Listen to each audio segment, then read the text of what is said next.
Ethanol మంచిదేనా? వాహనాలు దెబ్బతింటాయని వస్తున్న ఆరోపణలు వట్టి అపోహలేనా? ఇంజన్లు దెబ్బతిన్నట్లు ఒక్క ఆధారం కూడా లేదా? మైలేజ్ కొంతమేర తగ్గిన మాట వాస్తవమేనా? శాస్త్రీయ నిర్ధారణ జరిగిన తర్వాతే ఇథనాల్ వినియోగం మొదలైందా? అందుకే E20 ఫ్యూయల్తో కాలుష్యం వ్యాపిస్తోందంటూ సియామ్ సంస్థ రాసిన లేఖను ఉపసంహరించుకుందా?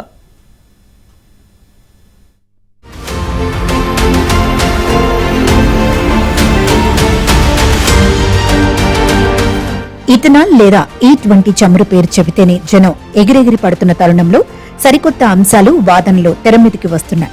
వాస్తవ పరిస్థితులను కళ్లకు కట్టినట్లు చూపిస్తూ ఇథనాల్ వల్ల వాహనాలు చెడిపోతున్నాయని, పర్యావరణ కాలుష్యం ఏర్పడుతోందని ఆరోపించే వారికి గట్టిగా సమాధానమిస్తున్నారు. ఇథనాల్తో సామాజిక, ఆర్థిక ప్రయోజనం ఉందని కూడా నిర్ధారణకు వచ్చారు. ఇథనాల్ సరికొత్త ఇంధనం అన్నట్లుగా వస్తున్న ప్రచారంలో నిజం లేదని, చాన్నాళ్లుగా ప్రపంచ దేశాలు దాని వినియోగంలోకి తెచ్చుకున్నాయని కేంద్ర ప్రభుత్వ సంస్థలు గుర్తు చేస్తున్నాయి. బ్రెజిల్లో అత్యధిక ఇథనాల్ కలిపిన ఇంధనాన్ని వాహనాలకు వినియోగిస్తున్నారన్న నిజాన్ని జనం ముందుంచారు.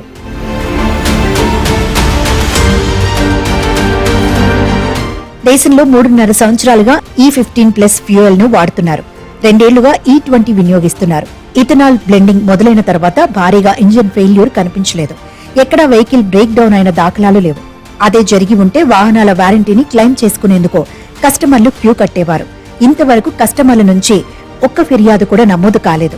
వాహనాల ఉత్పత్తిదారులు, విడిభాగాల తయారీదారులు, టెస్టింగ్ ఏజెన్సీలు, చమురు సంస్థలతో సుదీర్ఘ చర్చలు జరిపి వారి నుంచి ఫీడ్బ్యాక్ తీసుకున్న తర్వాతే ఇథనాల్ బ్లెండింగ్ అమలు చేస్తున్నట్లు ప్రభుత్వం గుర్తు చేస్తోంది. వాహనాల ఉత్పత్తిదారుల్లో విశ్వాసం ప్రోధి చేసుకున్నట్లు అర్థమైన తర్వాతే E20 రోల్అవుట్ సాధ్యపడిందని అర్థం చేసుకోవాలి. పైగా చమురు మార్కెటింగ్ సంస్థలు ఎప్పటికప్పుడు నాణ్యతా పరీక్షలు చేస్తూ ఎలాంటి వ్యత్యాసం ఉన్నా ప్రభుత్వం దృష్టికి తెస్తున్నాయని, ఇంతవరకు ఇథనాల్ వల్ల సమస్య రాలేదని ప్రభుత్వం చెబుతోంది. దేశంలోని 30,000 రిటైల్ అవుట్లెట్స్ లో రోజు 8 కోట్ల వాహనాలు ఇంధనం నింపుకుంటాయి.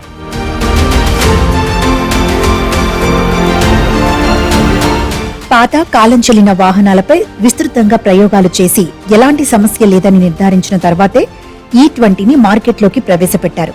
అది కూడా అంతర్జాతీయ ప్రమాణాలతో టెస్టింగ్ నిర్వహించామని ప్రభుత్వం అంటోంది.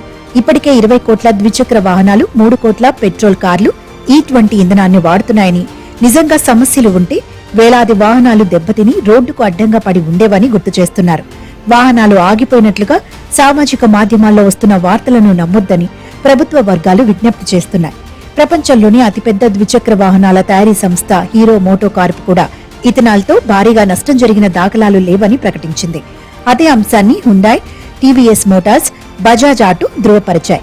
2025-26 ఆర్థిక సంవత్సరంలో 2,84 లక్షల వాహనాలను సర్వీస్ చేస్తే E20 ఇంధనంతో ఎలాంటి అసాధారణ సమస్యలను గుర్తించలేదు. విడిభాగాల మన్నికకు ఎలాంటి ప్రమాదమూ ఏర్పడలేదని ఆటో కంపెనీలు ప్రకటించాయి.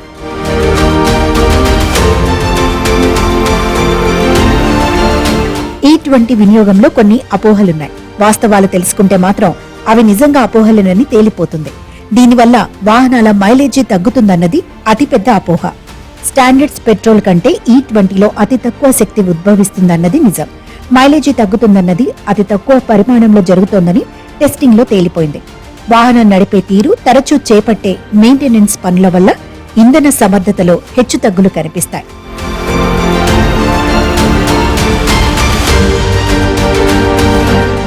భారీ స్థాయిలో టెస్టింగ్ జరిగిన తర్వాతే E20ని మార్కెట్లోకి తెచ్చామని ప్రభుత్వం ప్రకటించిన నేపథ్యంలో భారత ఆటోమొబైల్ ఉత్పత్తిదారుల సంఘం సియామ్ తన వైఖరిని మార్చుకుంది. ఇథనాల్ సమర్థతను ప్రశ్నిస్తూ చమురు, సహజ వాయువుల మంత్రిత్వ శాఖకు సియామ్ రాసిన లేఖను తక్షణమే ఉపసంహరించుకుంది. సాంకేతిక అంశాలపై చర్చల్లో భాగంగా రొటీన్గా లేఖ రాశామే తప్ప అందులో ఎలాంటి దురుద్దేశాలు లేవని సియామ్ వివరణ ఇచ్చుకుంది. తాము ప్రస్తావించిన అనుమానాలపై చమురు మంత్రిత్వ శాఖ చర్యలు తీసుకోవడంతో పాటు వివరణ ఇచ్చిందని, పైగా క్లోరైడ్, సల్ఫర్ విషయంలో 3 ppm మార్గదర్శకాలను అమలు చేస్తోందని సియామ్ గుర్తు చేసింది. ఆటో పరిశ్రమ ఎల్లప్పుడూ ప్రభుత్వ చర్యలకు మద్దతు ఇస్తూనే ఉంటుందని కూడా చెప్పుకుంది. ఈ అపోహలు ఏమీ కూడా పరిశీలించిన తర్వాత ఏ రకమైన ఇంజన్లో ఇబ్బంది ఉండదనేసి పరిశోధన చేయడం జరిగింది. అదేవిధంగా E20 అనే ఆయిల్ని ఈ పరిశోధన చేసి ముడి చమురుతో కలిపి ఈ యొక్క పెట్రోలియంని కొద్దిగా సాగులోకి తీసుకొచ్చి మన ప్రయోజనకరంగా ఉంచే విధంగా మన భారతదేశంలో అన్ని రకాల వాహనాలకి ఇది తయారు చేయడం జరిగింది. కాలుష్యం ఉండదు. రెండోది ఏంటంటే రైతుకు ఉపయోగంగా ఉంటుంది. ముడిచెరుకు తయారీ విధానంలోనే రైతు కూడా సహకరించడం జరుగుతుంది. ఈ పొల్యూషన్ కూడా ఉండదు. అన్ని పద్ధతులు వాడకాన్ని చాలా చక్కగా ఈ ఇంధనం ఉపయోగపడుతుందని మేము భారతదేశం మొత్తం మీద ఇది పరిశోధన చేసిన తర్వాతే ఈ యొక్క E20 యొక్క చమురుని ఉపయోగకరంలో తీసుకొచ్చింది కేంద్ర ప్రభుత్వం. E20 వాహన ఇంధనంపై వస్తున్న అనుమానాలను తొలగించేందుకు ప్రభుత్వం చేపడుతున్న చర్యలకు పాజిటివ్ స్పందన వస్తోందని తేలిపోయింది. కాకపోతే జనంలో పూర్తి విశ్వాసం ఎప్పుడు కలుగుతుందనేదే ఇప్పుడు పెద్ద ప్రశ్న.